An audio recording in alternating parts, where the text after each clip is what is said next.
Hari ini saya akan membagikan firman Tuhan dengan judul Makna Kebangkitan Kristus bagi hidup saya dan saudara.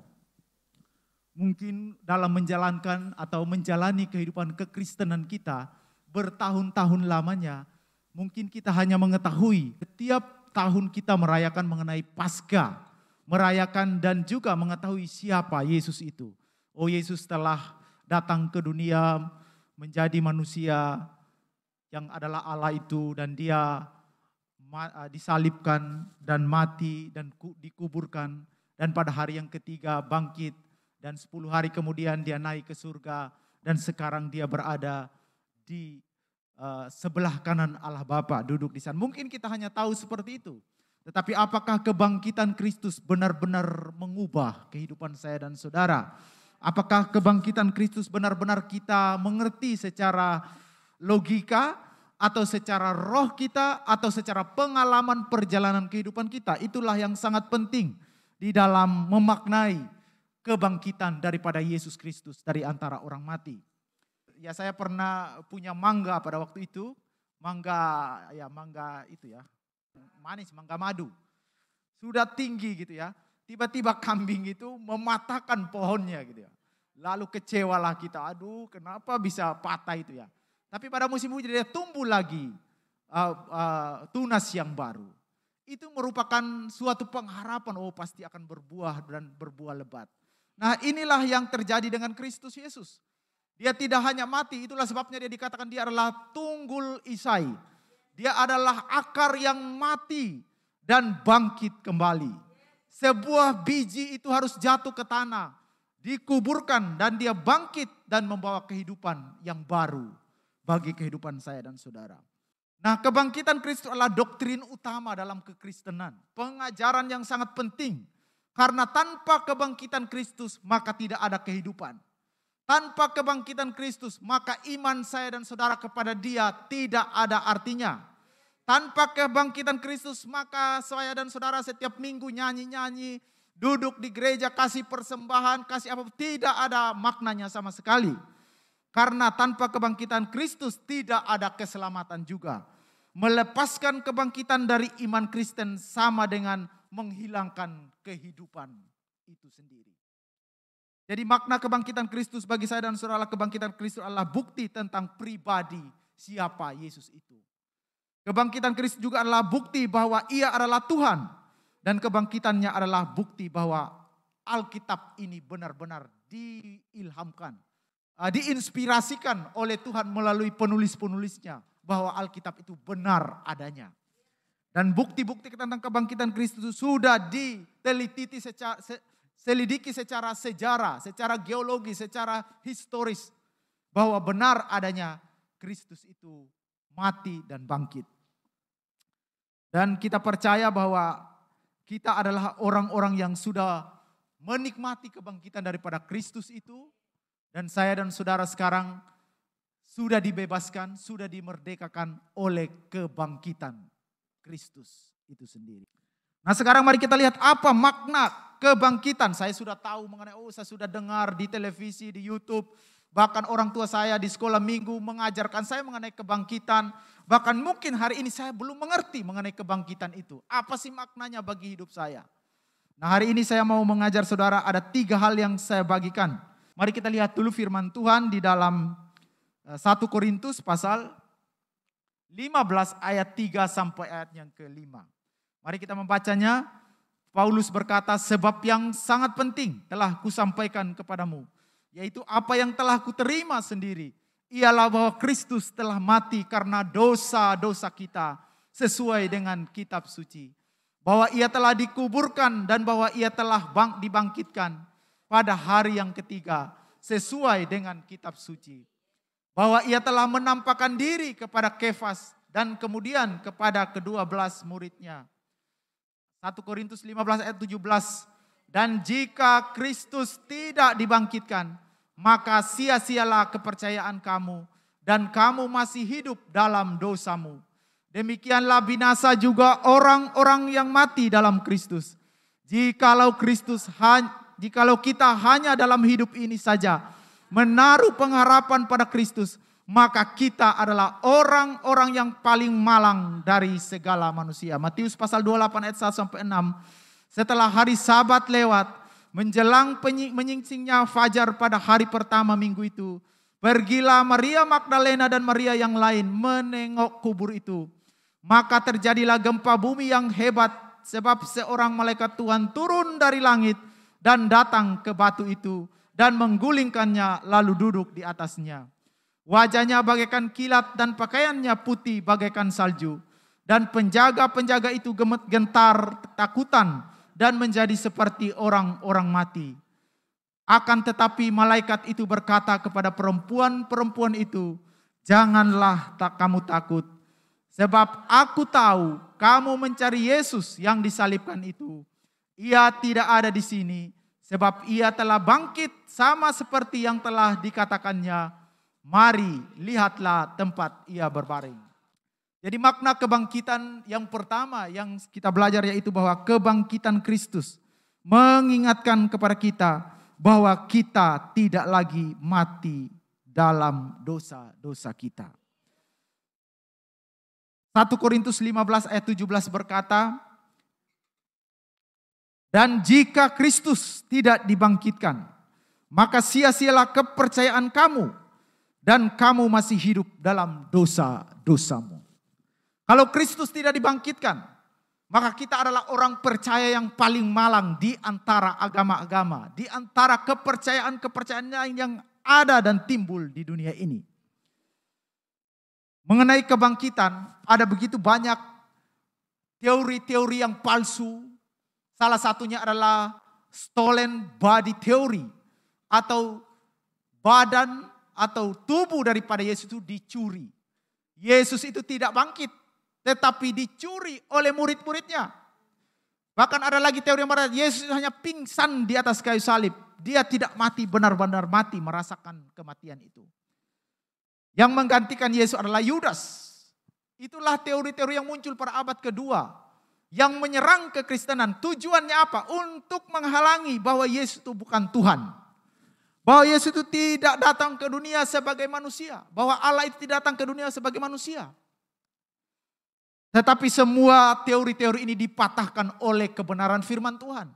Ada saksi-saksi yang melihat kebenaran kebangkitan Kristus. Ada kubur yang kosong di Bethlehem sekarang sana.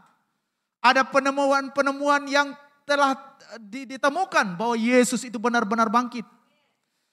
Itulah yang menjadi pondasi iman kita. Kalau Kristus tidak dibangkitkan, maka sia-sialah saudara dan saya percaya kepada Dia. Tetapi yang benar adalah kepercayaan kita tidaklah sia-sia. Pengorbanan saudara kepada Dia tidaklah sia-sia.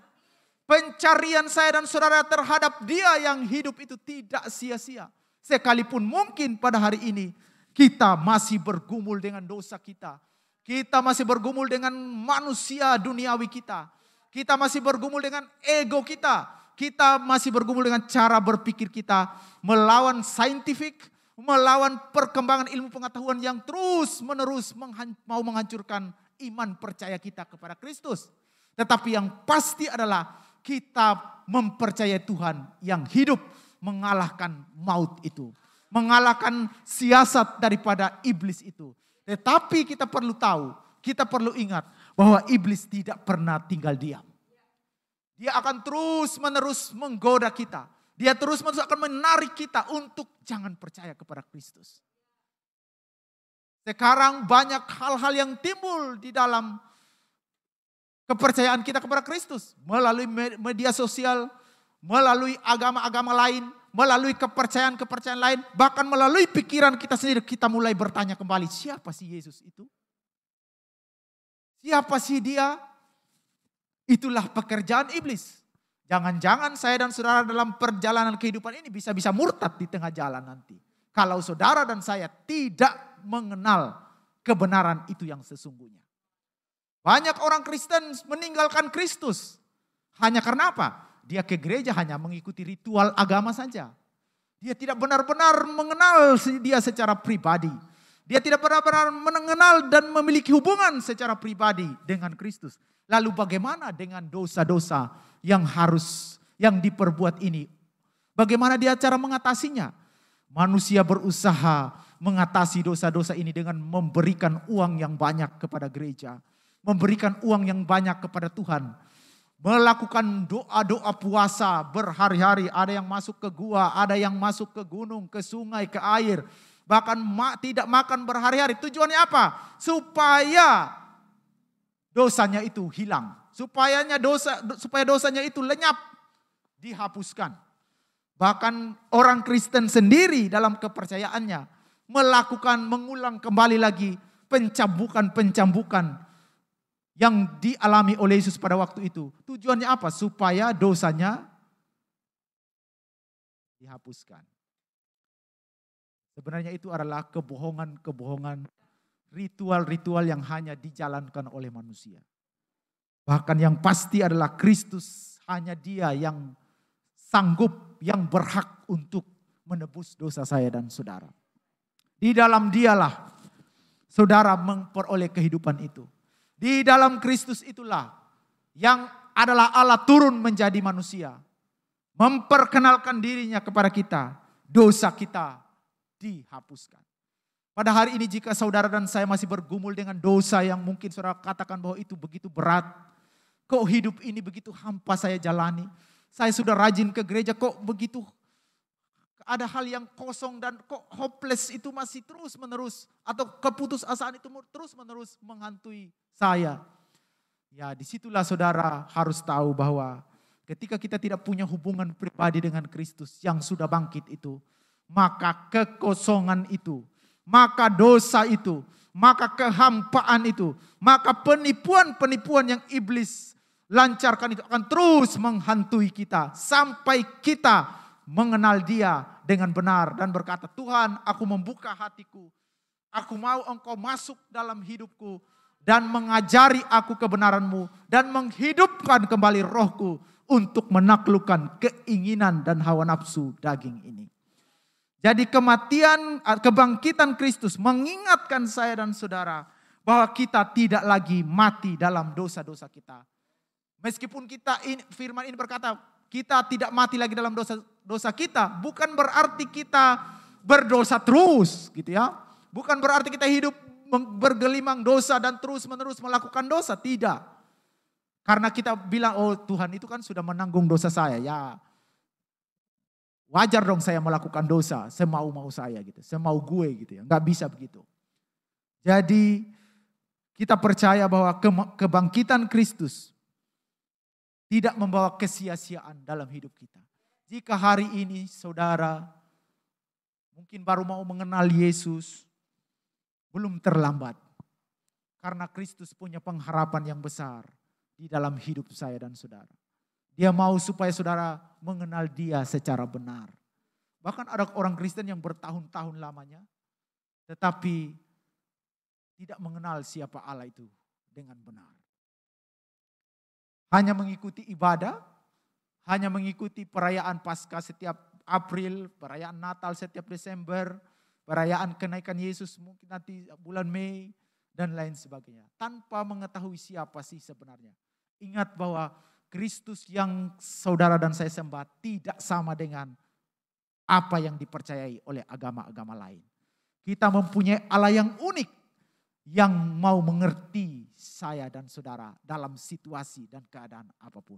Dia bukan Allah yang transenden jauh sekali di sana. Tetapi Dia adalah Allah yang jauh dan Dia juga Allah yang dekat. Dekat kepada persoalan saudara, dekat di dalam hati saudara, dekat untuk menunjukkan jalan mana yang kau harus tempuh di dalam hidup ini. Hal yang kedua adalah kebangkitan Kristus mengingatkan bahwa tidak ada lagi keputusasaan. 1 Korintus 15 ayat 18 sampai 19 berkata, demikianlah binasa juga orang-orang yang mati dalam Kristus. Jikalau kita hanya dalam hidup ini saja menaruh pengharapan pada Kristus, maka kita adalah orang-orang yang paling malang dari segala manusia. Kalau Kristus tidak dibangkitkan, maka pengharapan kita sia-sia. Maka kita adalah orang-orang yang paling malang mempercayai Dia yang tidak bangkit-bangkit dari kematian. Tetapi Kebangkitan Kristus itu membawa perubahan yang akan membawa perubahan yang besar bagi hidup saya dan saudara. Bahkan telah membawa perubahan yang besar di dalam hidup saya dan saudara. Kebangkitan Kristus itu telah menghancurkan keputusasaan kita, hopeless kita. Yang tidak punya pengharapan, ada pengharapan di dalam Kristus. Itulah yang dilakukan oleh Kristus bagi saya dan saudara. Siapapun kita di dalam ruangan ini. Pasti kita pernah putus asa. Pasti kita pernah berniat untuk saya bunuh diri ajalah mengakhiri hidup ini. Dan lain sebagainya. Saya berhenti ajalah dalam perjalanan hidup ini. Tidak ada orang yang kebal terhadap masalah. Tidak ada orang yang kebal terhadap apapun juga. Tetapi di balik tekanan-tekanan itu, mungkin secara manusia kita tidak bisa mengatasinya. Tetapi ada Kristus yang bangkit, yang memberikan pengharapan, yang menghancurkan keputusasaan saya dan saudara. Ya, kemarin kita mengikuti meeting di Ubud. Ada salah satu pastor dari Jogja memberikan kesaksian mengenai 2 orang mahasiswa yang bunuh diri. Ini teman daripada anak pastor ini. Anak muda yang masih satu cewek, satu cowok. Mereka gantung diri ya. Ya mereka yang satu cewek gantung diri duluan, yang cewek. Karena apa? Diputuskan oleh pacarnya, diselingkuhi. Dia adalah orang yang berlatar belakang broken home. Bercerai ibu bapaknya. Tetapi dia bilang dia harus mengakhiri hidupnya dengan cara seperti itu. Dan laki-laki yang akan bunuh diri selanjutnya, dia menghadiri pemakaman daripada temannya ini yang bunuh diri duluan. Laki-laki ini juga yang bunuh diri setelah cewek ini, dia juga berasal dari keluarga yang broken home. Dia sudah mempersiapkan, katanya sudah mau 3 kali bunuh diri tapi gagal terus. Dan ini bunuh diri yang terakhir, yang dia pasang handphonenya di situ, mungkin dia lakukan video kayaknya itu ya. Tapi video itu sudah sempat tersebar katanya. Dia gantung kalinya lalu dia melakukan siaran langsung gitu ya. Dan itu terjadi. Karena apa? Keputusasaan dalam hidup ini. Saudara, kita tahu bahwa hari ini kita mengingat bahwa Kristus itu memberikan pengharapan bagi saya dan saudara. Keputusasaan itu pasti datang. Entah itu orang percaya Yesus atau tidak percaya Yesus pasti datang. Semua manusia mengalami yang namanya keputusasaan. Bahkan kita hari ini mengalami keputusasaan karena pandemik. Karena mungkin saudara mengalami penolakan di masa lalu, saudara putus asa, efeknya hari ini. Atau mungkin ada dari kita yang orang tuanya bercerai. Orang tuanya berkelahi terus di dalam rumah, mabuk-mabukan dan lain sebagainya. Atau mungkin saudara putus asa karena terus dibully di kampus, dimanapun. Atau saudara mungkin ditipu di dalam bisnis. Atau siapapun kita pernah mengalami keputusasaan, termasuk pendeta, mungkin stres yang paling tinggi gitu ya. Tetapi satu hal kita semua bisa mengatasinya itu. Karena kita punya Tuhan yang telah mengalahkan keputusasaan itu. Kita punya Tuhan yang telah memberikan jalan keluarnya dan berkata, kebangkitannya mengingatkan kita to remember us, to remind us bahwa Yesus Kristus itu memberi pengharapan bagi saya dan saudara. Memberikan suatu, ini loh jalan yang sesungguhnya. Ini loh jalan yang harus kamu tempuh. Mungkin hari ini saya tidak tahu dari saudara, ya mungkin ada yang mengalami keputusasaan akan hidup ini. Mengalami tekanan-tekanan yang begitu berat. Percayalah, hidupmu belum berakhir di situ. Tuhan punya rancangan yang besar bagi saya dan saudara. Dan juga jangan mikirin itu terus. Keputusasaan itu yang terus menghantui hidup saya dan saudara. Dan yang terakhir adalah apa sih yang kita belajar daripada makna kebangkitan Kristus bagi saya dan saudara. Yaitu kebangkitan Kristus mengingatkan kepada kita bahwa dia keadaanmu. Dia tahu keadaan saya dan saudara. Matius pasal 28 ayat yang ke-5 berkata, akan tetapi malaikat itu berkata kepada perempuan-perempuan itu, janganlah kamu takut, sebab aku tahu kamu mencari Yesus yang disalibkan itu. Jadi pada waktu Yesus itu sudah disalibkan, mati di atas kayu salib, Maria Magdalena itu menurut Matius 27 ayat 61, di situ dikatakan, tetapi Maria Magdalena dan Maria yang lain tinggal di situ duduk di depan kubur Yesus. Yesus sudah di dalam kubur dan mereka duduk merenungi nasib mereka dengan kekecewaan, dengan hopeless, keputusasaan. Waduh, Yesus yang kita harapkan membawa perubahan dalam hidup kita kok mati ya. Lihat ini orang-orang Romawi yang menjajah kita masih di tanah kita.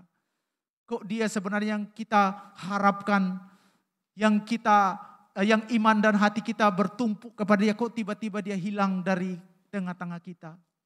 Jadi mereka duduk, gak tahu sampai berapa lama, karena di situ katakan duduk sampai jauh malam, sampai tengah malam mungkin mereka duduk di situ sambil menangis, sambil memukul-mukul diri, dan juga tidak mempersalahkan satu dengan yang lain. Gara-gara kamu ya Petrus ya, kamu menyangkal Yesus. Gara-gara kamu ya Yudas ya yang menjual Yesus. Mereka tidak mempersalahkan satu dengan yang lain. Mereka tetap saling merenungkan. Duduk merenungkan.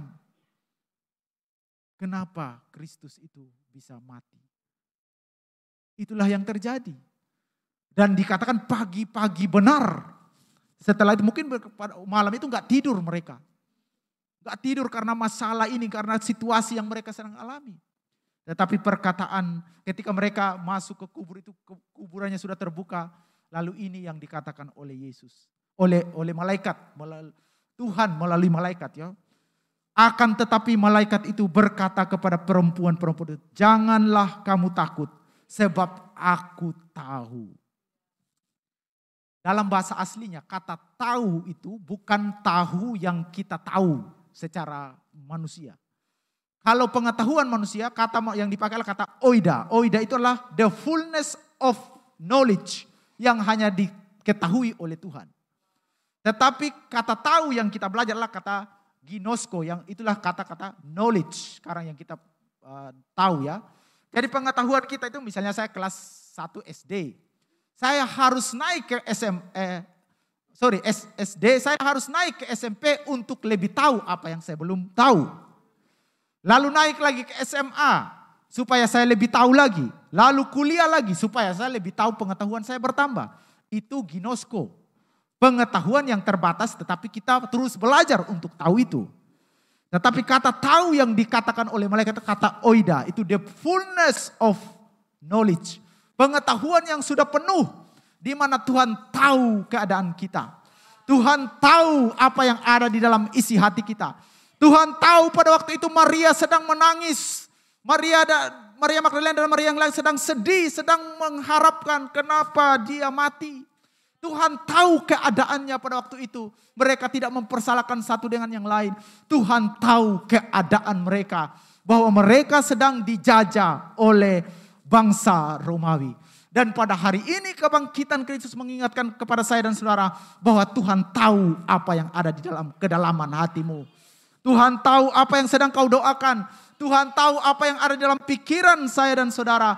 Tuhan tahu engkau sedang berada di dalam masalah yang begitu besar mungkin hari ini. Tekanan yang begitu kuat. Depresi yang begitu berat. Tuhan tahu itu. Kebangkitan Kristus itulah yang membawa pengharapan bagi saya dan saudara. Jadi pada hari ini saudara, jika saudara berada dalam masa-masa yang sukar, masa-masa kekecewaan berat, hopeless yang begitu menekan saya dan saudara, kekosongan yang ada dalam diri kita, Tuhan tahu itu.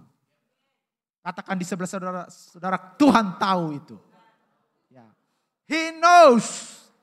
Dia tahu. Ya. Dia tahu permasalahan dalam keluarga kita. Bahkan permasalahan dompet kita pun dia tahu. Ya. Dia tahu semuanya. Permasalahan apa lagi? Hubungan yang satu dengan yang rusak Tuhan tahu semuanya. Patah hati karena dia tidak diterima cintanya Tuhan tahu gitu ya. Karena ditolak Tuhan tahu, He knows. Dan Dia akan mempersiapkan hal-hal yang terbaik kepada saudara. Asalkan saudara tidak putus asa. Tetap berjalan terus. Saya akan tutup dengan cerita di kota Tesalonika. Ada kepercayaan yang namanya aliran Kabirus.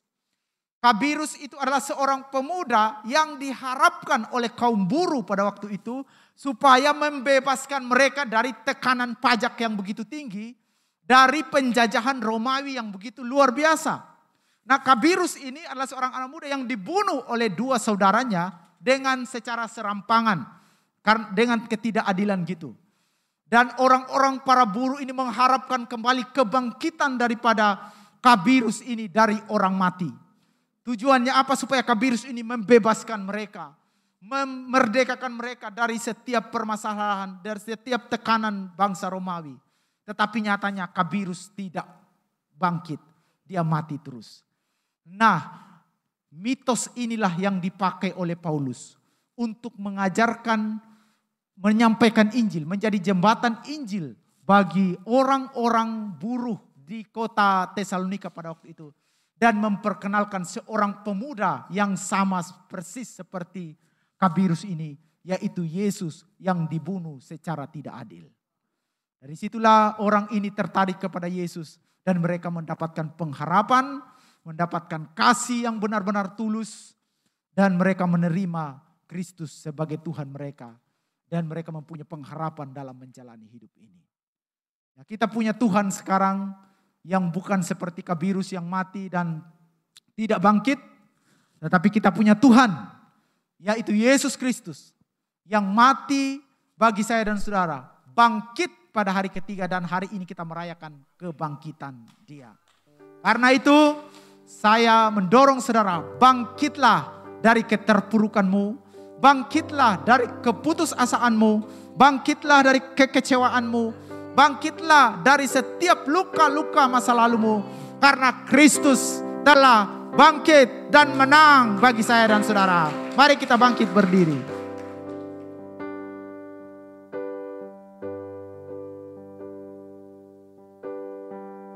Mari kita tundukkan kepala. Bapa, kami mengucap syukur buat firman-Mu pada hari ini.